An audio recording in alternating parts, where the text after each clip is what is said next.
Good morning and happy summer to all of you. I'm glad you're joining us for our summer reading program.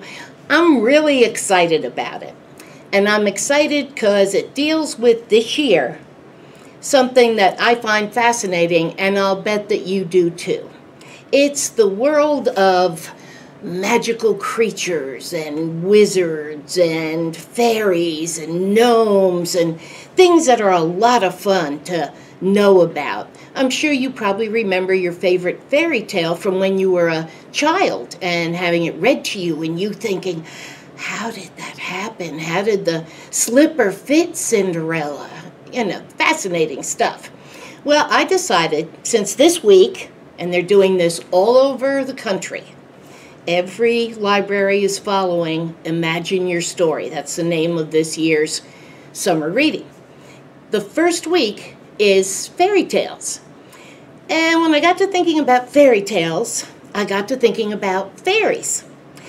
And I thought, how did we come to believe in fairies? Because that's where fairy tales came from, stories they made up about fairies. So I started to take a look at where did fairies come from. And it's kind of a fascinating story. And fairies have been around for a really, really long time. We don't believe in them so much anymore, but at one time, fairies took the rap for everything that went wrong. So I'm going to spend a few minutes telling you about fairies, okay? A general definition of fairies is of a mythical being or creature. In other words, they don't really exist. This is a broad definition, though. There are hundreds of different kinds of fairies. I couldn't even list them here for you. Most of them came to us from Europe, specifically England, Ireland, Scotland, and France. I didn't know the French were into fairies, so anyway, that's where we originally got them from. Okay. There's no single origin about fairies. They're a collection of, they come from a collection of folk beliefs and legends, okay? There's been lots of different theories about where fairies started in our belief system. Some people believe that they were demoted angels a long time ago, that they fell out of favor and they got demoted out of heaven, so they weren't bad enough to go to hell, but they weren't good enough to stay in heaven. Okay, that's one theory. Other people believed that fairies came before human beings, and they were kind of like practice critters, I guess, but very, very tiny, okay? Other people believed that fairies showed up as the spirits of the dead, okay? They were always believed to be magical, though. Teeny, teeny, tiny, human-like characters with magical powers. And that's what makes fairies fun for us, that they have magical powers. They were believed to love trickery. They loved playing pranks on people. And easily people blamed the fairies, the gnomes, the elves for things that went wrong. In fact, originally, elves were believed to come into your home at night and clean things up, and in the morning everything would be, nice and clean and put back together. I don't know how they convinced themselves of that, but they did. They also convinced themselves that the fairies had something to do with things that went missing or things that went wrong. So what you might want to try is the next time your mom says to you, "Where are all the matching socks for these?" You might want to tell her, "I'll bet you the elves took them, Mom." See what happens. Worth a try, okay? Folklore, traditions gives us lots of names that they used for fairies. There's got to be 3 or 4 here. They called them wee folk. That sounds pretty Irish to me. Good folk, people of peace, and fair folk, and the little people. I know that's Irish. There's probably many more names for them. Pictures you see now of fairies show them having dragonfly or butterfly wings. Usually they're female, but the old beliefs showed that they flew by magic. They didn't have wings. They were usually female in appearance, but they didn't have wings. A lot of old pictures, and I remember seeing this as a kid, have pictures of the fairies on the back of birds, and the birds are flying them around. Seems possible. Okay. At different times, fairies were believed to have only green eyes. Some tales and some pictures will show you fairies with no shoes on their feet. Others will show you those little pointy shoes, funny little things, okay?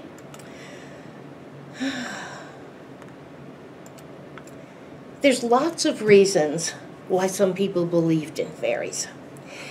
There's lots of information about how and why these beliefs came about, and much of it has to do with a need to know why things are happening. Think about the first people who ever heard a thunderstorm. Can you imagine how you would feel at the sound of thunder, say, a couple of miles away, and then when it boomed overhead? It would scare you to death. So we want to know what causes those things. We live in a time now where we have pretty much an answer for almost everything that happens. But back then, no such luck. There were lots of ideas about whether fairies were good or bad. We think of the angelic, tiny, pretty little creatures, but I discovered when I was researching that a lot of the fairies that were famous back in years ago were hideous creatures, absolutely hideous. Some had no noses, huge hands, mouths with like steel teeth, I guess. They were scary. I would not have wanted to see them when I was a child, but we definitely have some pictures of those. Some fairies were believed to fly, some didn't. One belief that seems attached to the theory of fairies is that they could appear and disappear at will. All fairies seem to have been ascribed this ability. The oldest recorded written record of a reference to fairies came about in the 13th century, written by a historian of the time, and his name was Gervasi of Tilbury. I guess there weren't enough people around there to have a first name and a last name. Towns were little, so his name was Gervasi, and he came from Tilbury. Okie doke. One theorist compared fairies to butterflies. And this is a ridiculous theory, but I can see how they might have believed it at one time. Their function, he believed, was that they provided a link between the sun and plants on Earth. Okay? E.L. Gardner was his name, and in 1603, long time ago, he described fairies as having no clear shape. He said they were small and hazy, and their center was somewhat luminous cloud of color with bright sparkling nucleuses. Sounds like a fairy to me. He even believed that it was the fairies who caused the plants to grow, and wrote that nothing would happen with plants if the fairy builders weren't there to make them grow. I suppose it's as good a reason as any for your plants to grow. I have a black thumb. Mine don't grow very well. Okie doke. By the time the 1800s rolled around, magical creatures, whatever they were called, they were believed to be evil and demonic, and just generally bad. Things like hobgoblins and brownies were one time believed to be helpful household spirits, but then they were considered evil. And that doesn't seem to have changed over the years. We don't associate good things with the word hobgoblin. Belief in fairies hasn't completely disappeared, though. In 1962, excuse me a second. In England, a farmer's wife was on her way to Berkshire Downs, wherever that is. And she realized that she was on the wrong road. And all of a sudden, at her elbow, appeared a tiny little man in green. And he set her back on the right path, and then he disappeared, just like that, in a flash. And she maintained until her death that she'd seen that fairy and he'd helped her. So, where do we go from here? Well, obviously the idea is to hit a fairy tale. One of the oldest, and they date back thousands of years, is Rumpelstiltskin. And that's the one I want to read today. Rumpelstiltskin and many other fairy tales were absolutely terrifying to kids years ago. Well, why would they be like that? I don't know. Hans Christian Andersen is a long time dead. He and his brother and the Grimm brothers wrote down lots of fairy tales. Theoretically, from what I've read, fairy tales were scary because children misbehaved at times, just like children now do. But if you lived in a little village and the kids went into the woods, what do you figure the chances were that if they weren't with an adult who had an axe or something, they wouldn't be coming back out? They were surrounded by things that could hurt them or kill them. So, some smart character came along and said, let's scare the bedoodle out of them with fairy tales. So most of the originals, not the one I'm going to read to you, most of them had some pretty gory, scary parts. This is a tale about a miller who wants to be important, okay? All fairy tales begin with once upon a time. Once upon a time, there was a poor miller whose only treasure was his beautiful daughter. Pretty handsome young woman.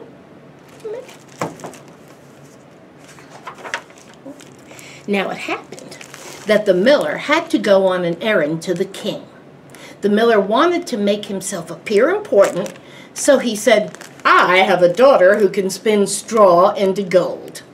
Well, that's a marvelous art, replied the king. If your daughter is as clever as you say, bring her to my palace tomorrow and I will put her to a test.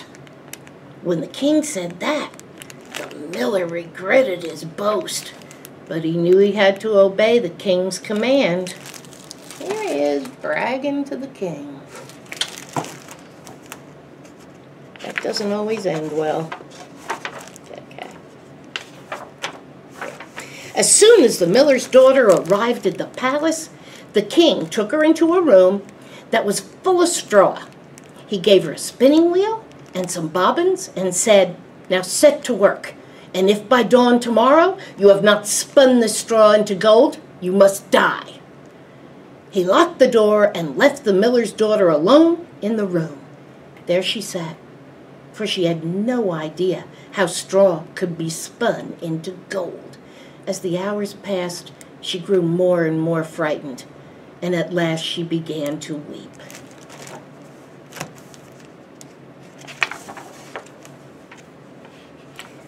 All at once, the door opened, and in came a little man. Good evening, he said. Why are you crying so? Alas, answered the girl, I have to spin straw into gold, and I don't know how to do it. That's kind of how I imagine Rumpelstiltskin. What will you give me, said the little man, if I do it for you? My necklace, said the girl. The little man took the necklace and seated himself in front of the wheel. Whir, whir, whir, it went. And in 3 turns, the bobbin was full. He put on another bobbin and whir, whir, whir. The second bobbin was full too. And so it went until dawn, when all the straw was spun and all the bobbins were full of gold. Then the little man slipped out the door.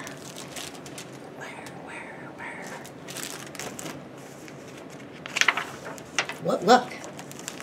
When the king arrived and saw the gold, he was astonished and delighted, but his heart only became more greedy. He had the miller's daughter taken into a larger room, which was also full of straw.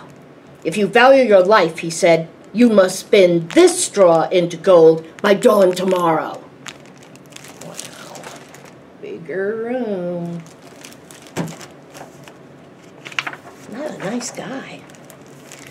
The miller's daughter looked at the pile of straw and began to cry again.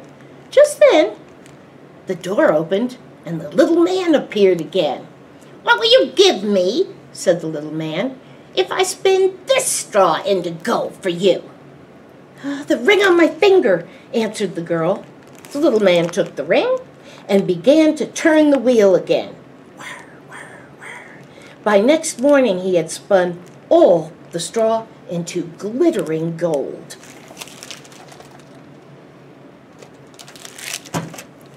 She's been lucky twice now. The king rejoiced at the sight, but still he was not satisfied. He had the miller's daughter taken into an even larger room full of straw, and he said, "You must spin this too in the course of a night, and if you succeed, you shall be my wife." As he locked the door, he thought, "She may only be a miller's daughter, but I am sure I could not find a richer wife in the whole world." Well, I'm not sure that's what she wanted, but we'll see what happens. When the girl was alone, the little man came for the third time and said, "What will you give me if I spin this straw for you also?" "I have nothing of value left," said the girl. "Then promise me, if you should become queen, to give me your first child." "Who knows if that will ever happen?" thought the miller's daughter. So, not knowing how else to help herself, she promised to give the little man what he wanted. Grinning, he sat down at the wheel and once more spun all the straw into gold. Okay. When the king came in the morning and saw all that gold, he arranged a grand marriage, and the beautiful miller's daughter became queen. We have a hard time getting a girl to do that now. Didn't even ask her. A year later, the queen gave birth to a beautiful baby daughter. She was so happy with the child, she never once thought about the little man. But one day, he suddenly appeared in her room and said, "Now give me what you promised." The queen was horrified and offered the little man all the riches of the kingdom if he would let her keep the child. But the little man said, "No, something alive is dearer to me than all the treasures in the world." At that, the queen began to sob so loudly that the little man had to take pity on her. "I will give you 3 days," he said. "If by the end of that time you find out my name, then you shall keep your child." Oh, cute baby.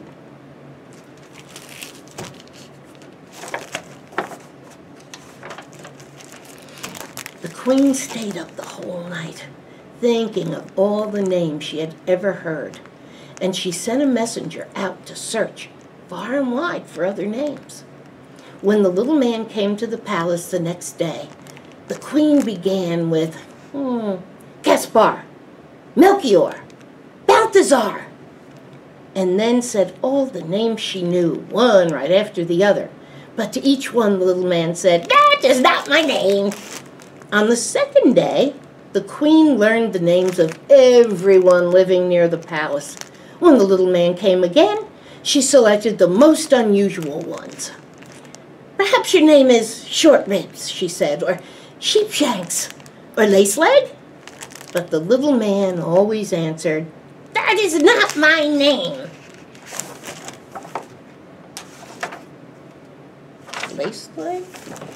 On the third day, the messenger returned and told the queen, "I have not been able to find a single new name, but as I approached a high mountain at the end of the forest, I saw a little house.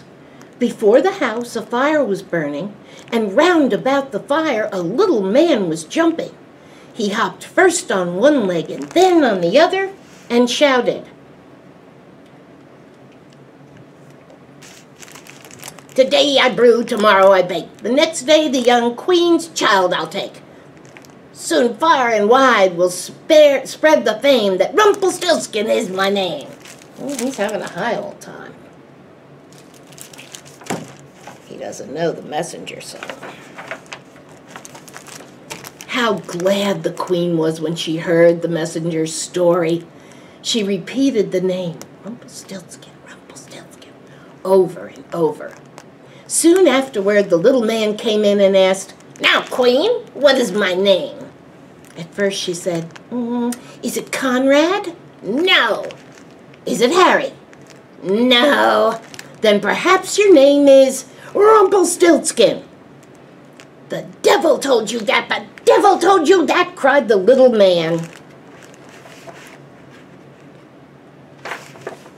In his rage, he stamped his right foot on the ground so hard that he sank up to his waist. Then he stamped his left foot so hard that he disappeared from sight. The earth fell in on top of him, and Rumpelstiltskin was never seen again. Squirrel's looking for him. Oh well, the earth swallowed him up. He deserved what he got. Okay, yeah. Nowadays, you can find what we call fractured fairy tales. There's probably one for every single fairy tale you've ever heard. And this is a modern story that takes the original story of Rumpelstiltskin and changes it up a little bit, and it's a bit more humorous. Okay? This one is called, frankly, I'd rather spin myself a new name. The story of Rumpelstiltskin as told by Rumpelstiltskin. Probably going to be a little different. My name is Rumpelstiltskin. I know. Horrible name, isn't it? Impossible to spell. I'm not sure what my mother was thinking when she gave it to me. Thankfully, she always called me Al. So did everyone else. I thought I could keep my real name a secret forever. Boy, was I wrong.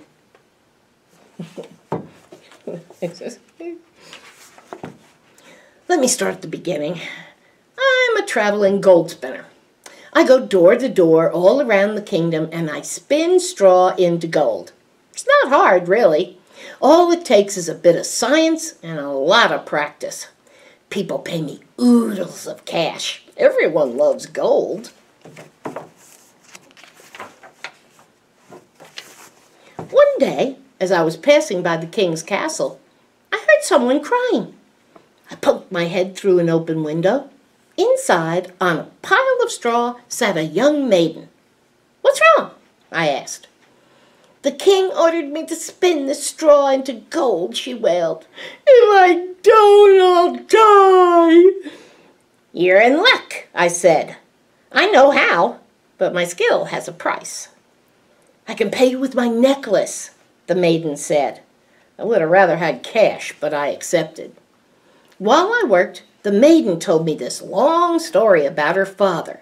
He was poor and he wanted to look important, so he told the king that his daughter could turn straw into gold. She can't. When I finished spinning, the maiden gave me her necklace, and away I went.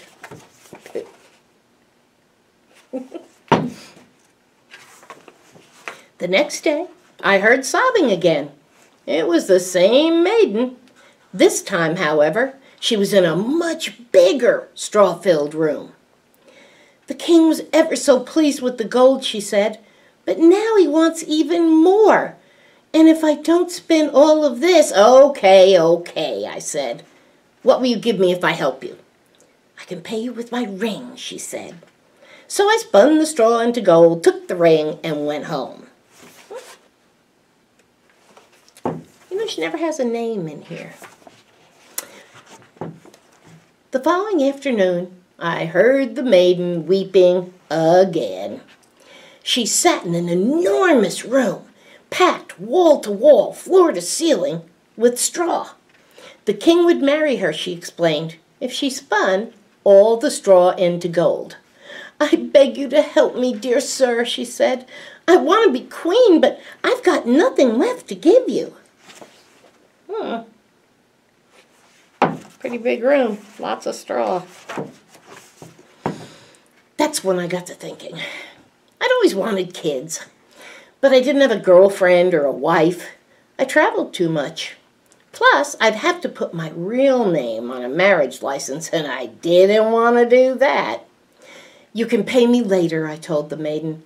How about your firstborn son? Yes, of course, I'll give you anything, she said. I spun every last bit of straw in that room into gold. Then I went back to my cottage and thought about what a great dad I'd be someday. She's napping and he's spinning. She wasn't thinking straight when she promised her first son. Life went on. I traveled far and wide, spinning straw until my fingers hurt.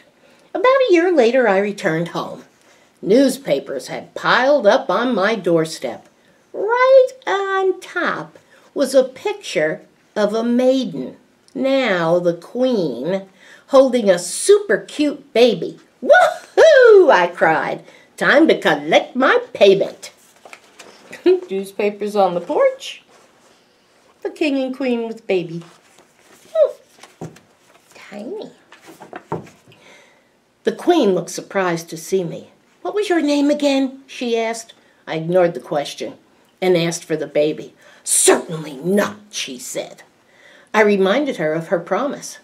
But she just hugged that baby tightly and babbled on about feeding times and teething pains and how she loved her boy and couldn't give him up. Blah, blah, blah. Fine, I said. Guess my name in 3 days and you can keep your baby. I'll warn you, though, it's very unusual. She got a hold on that baby. I've got it, the queen told me the next day. Your name is Caspar. I shook my head. Melchior? Nope. Balthazar, Ichabod, Ulysses. I said. The second day she guessed, sheepshank, ribs of beef, leg of lamb? No, I said, not even close. Tomorrow's your last chance. That night I danced with glee. The queen would never guess my name. I even sang a little song. Ho, ho, ho, only I know. Hear my laugh, see my grin. My name is Rumpelstiltskin. I don't know if that's how he sang. But there he is. On the third day, the queen asked, is your name Puffernut? Lump-a-glump? Smear and shear. Lollypoodle. Very creative, I told her, but no. She smiled. Well, is it Rumpelstiltskin? My jaw dropped. It's not possible. How in the world did you ever... What are you, a mind reader? She grinned and cuddled her baby. What a bummer. What about all those toys I'd bought? The nursery I'd painted? I stamped my foot hard. It went right through the floor. When I tried to pull it out, my leg came off. It came off. I did learn a couple of important lessons from my adventure.